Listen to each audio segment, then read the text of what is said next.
Hi, it's Max at Joker's Comedy Club with this week's headliner, Omar Tarango. Hey everyone.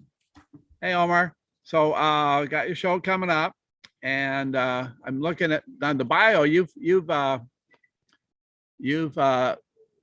been performed with a lot of top comedians. Like I see Doug Stanhope. Some of them have been here, like Carlos Mencia, Brian Scalero, Felipe Esparza is one of our favorites here. Willie Barcena was here. So, who's your favorites? Well, I'll tell you what. I performed with a lot of these headliners, and it's easy for me to remember them, and me remember performing for them, but they never remember me. so it's just name dropping. Brian Scalero, though, he's one of my favorites. He's actually a personal friend of mine. Met him about 10 years ago in El Paso, Texas. He took me out on the road, and that's where I was able to sharpen my chops, so to speak. So Brian's one of my favorites. That's what Leif Skiving says. He's been a traveling headliner. Now he lives in the Tri-Cities, and he's my club manager. So he comes in on the clubs, and either sometimes he hosts, but a lot of times he'll seat the patrons and do the introductions. And there's a lot of people coming in, and they remember him.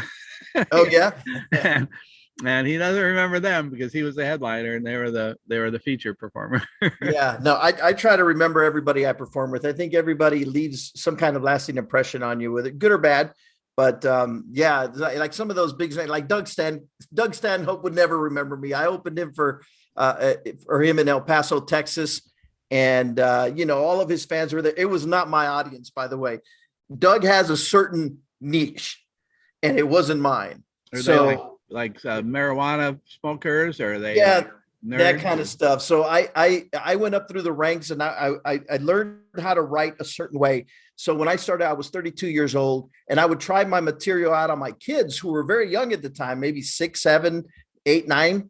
I had 4 kids, 6, 7, 8, 9. Yeah.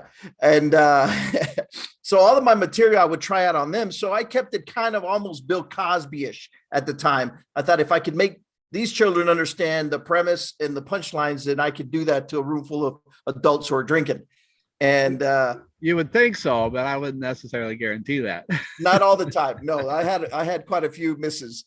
But so then I'm going up there and I'm opening for Doug, and I've been in the game for about 5 years, and he's got a different style of audience. So I go up there doing my jokey jokes, and it's like, wow, people were like, well, when's Doug coming up?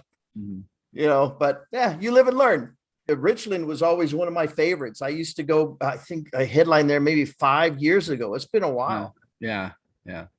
Well, we cut out the Thursday. We just have the Friday and Saturday. I cut it out after I hung on to that Thursday because, sometimes people want to do something on a Thursday, or they'll have a bridal shower or something like that, and we'll get a decent crowd. But I really enjoy only have to go in 2 nights a week. Oh, I hear you.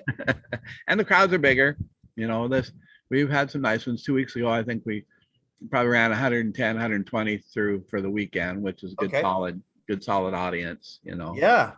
And we're doing folks, let me know if you see our YouTube videos, because we're doing YouTube marketing, trying that again.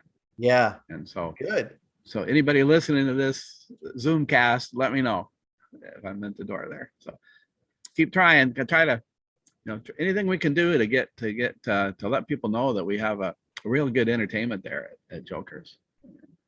And still only $10 for most shows. You can't beat that. And let me plug something. Mire, para la gente que habla español, la gente mexicana, you guys got to come out and report. I'm Latino, Max. Mm-hmm. And when I went there, I think I've been there 3 times. I featured twice, headlined once, and my people didn't come out. They didn't come out. They probably thought you were Greek. Right, yeah. So I'm putting it out there. Soy Hispano, soy Latino. I'm Mexican American. And when I went out there, the one night, the first, I think it was a Thursday, if I'm not mistaken. So it was very thin. I had maybe 1 Mexican in the audience. And then the show was over. And then it was Latino club night. And it got packed with Latinos. They were all at the club after my show. Where were you? Yes, where were you guys? Well, I'll let our promoter know too, because he used to do a radio spot, and maybe he still does. And if we had a Hispanic comedian coming in, he could plug it on the radio too.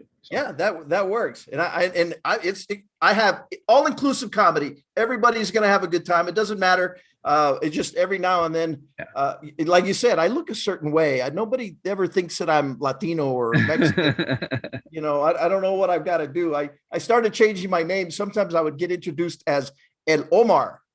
Kind of, that's what my friends used to call me when I was a kid. The Omar just throws people off. The face, the beard, the nose. Geez. Yeah.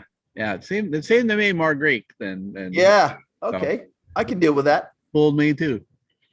So sometimes I kind of interested in how your upbringing was, what kind of a childhood.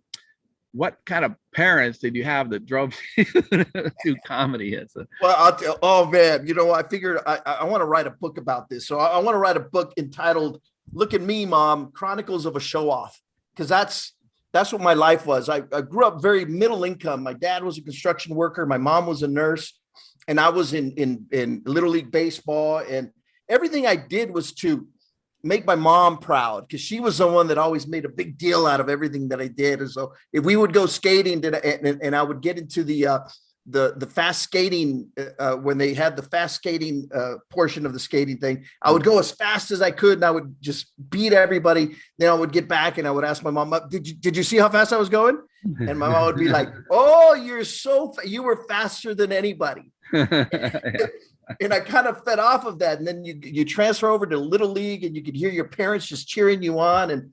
And so as I got older, I guess I just grew to like that kind of approval. It's so weird. I never needed to be the center of attention unless I was the center of attention. Then all bets are off. So folks, you don't want to miss Omar Tarango this weekend, Friday and Saturday at 7:30. Remember, at Jokers, we sell fun.